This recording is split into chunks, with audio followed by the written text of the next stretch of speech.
আসসালামু আলাইকুম ভিউয়ার্স, আশা করি সবাই সুস্থ আছেন। দর্শক, ২০২২ সালের ফেব্রুয়ারি মাসে ইউক্রেনে সর্বাত্মক অভিযান শুরু করার পর রাশিয়ার প্রেসিডেন্ট ভ্লাদিমির পুতিন এখন সবচেয়ে শক্তিশালী অবস্থানে রয়েছে।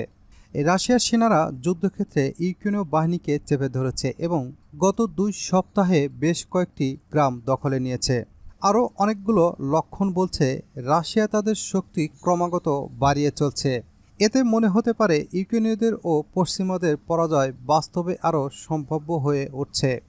ষষ্ঠবারের মতো প্রেসিডেন্ট পদে বসার পর পুতিন তার মিত্রদেশ উত্তর কোরিয়া ও ইরানের সঙ্গে সম্পর্ক আরও পোক্ত করে ফেলেছে।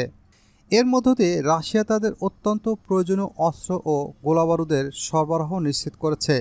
এর ফলে রাশিয়া তাদের যুদ্ধযন্ত্রকে খুব ভালোভাবেই সচল রাখতে পারছে। এর বিপরীতে গত ৬ মাসে ইউক্রেনীয় বাহিনী পশ্চিমা সামরিক সহায়তা না পাওয়ার কারণে ব্যাপক সমস্যায় পড়েছে। এছাড়া ১৬-১৭ মে বেইজিং সফরে যান ভ্লাদিমির পুতিন। সেই সফরে চীনের প্রেসিডেন্ট শি জিনপিং রাশিয়ার প্রেসিডেন্টের প্রতি সমর্থন অব্যাহত রাখার ঘোষণা দেন। বেইজিংয়ের সঙ্গে মস্কোর সম্পর্কের এই শক্তিশালী ধারাবাহিকতার বিপরীতে বলা যায়, কিয়েভের সঙ্গে ওয়াশিংটন কিংবা পশ্চিমা রাজধানীগুলোর সম্পর্ক ততটা টেকসই নয়। ইউরোপীয় ইউনিয়নের ভিতরেই দেখা যাচ্ছে স্লোভাকিয়া ও হাঙ্গেরি অব্যাহতভাবে ইউক্রেনকে সমর্থন দেওয়ার ব্যাপারে বিরোধিতা করে আসছে।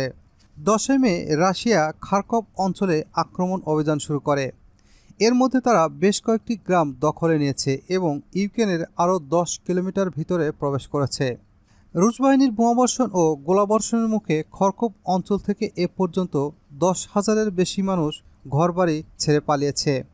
এর ফলে অঞ্চলটিতে মানবিক পরিস্থিতি অবনতি হয়েছে, কেননা খার্কভ শহরে এরই মধ্যে ২ লাখ বাস্তুচ্যুত ইউক্রেনীয় আশ্রয় নিয়ে রয়েছে। খার্কভের সাম্প্রতিক সাফল্যের সঙ্গে গত কয়েক মাসে প্রায় ১,০০০ কিলোমিটার দীর্ঘ ফ্রন্টলাইনের কোথাও কোথাও ভূখণ্ড জয় করতে পেরেছে রুশ বাহিনী। যদিও এই সাফল্য ক্রেমলিনের দিকে খেলার হাওয়া ঘুরিয়ে দিতে পারে না, কিন্তু এটা অবশ্যই গুরুত্বপূর্ণ অর্জন। ভ্লাদিমির পুতিন তার নিজের সিদ্ধান্ত নিজে নেন এবং তার সরকারের লোকজন সেই সিদ্ধান্ত গ্রহণ করতে কুণ্ঠিত হন না। দেশের ভিতরে বিভিন্ন সংস্থার সহযোগিতা নিয়ে এবং মিত্র দেশগুলোর কাছ থেকে পাওয়া তথ্যের সাহায্য পুতিন নীতি কৌশল ভুলগুলো শুধরে নিতে পারেন। গত বছর পাল্টা আক্রমণ করে ইউক্রেনীয় বাহিনী রুশ বাহিনীকে যতটা পিছু হটতে বাধ্য করেছিল, এবছর রুশ বাহিনী তার চেয়ে বেশি অগ্রসর হতে পেরেছে। যদিও বাখমুত শহর দখল নেওয়ার ১ বছরের মধ্যে ইউক্রেনের একটিমাত্র শহরের নিয়ন্ত্রণ পেয়েছে রাশিয়া, কিন্তু ভূখণ্ডের হিসেবে তারা ইউক্রেনীয়দের কাছ থেকে ৫০০ কিলোমিটারের মতো জায়গা দখলে নিতে পেরেছে। ইউক্রেনের উপর রুশ বাহিনীর চাপ সৃষ্টি অব্যাহত রেখেছে, কিন্তু যুক্তরাষ্ট্রের অস্ত্র ইউক্রেনের কাছে পৌঁছানোর পরও ইউক্রেন অস্ত্রের ঘাটতি ভুগছে।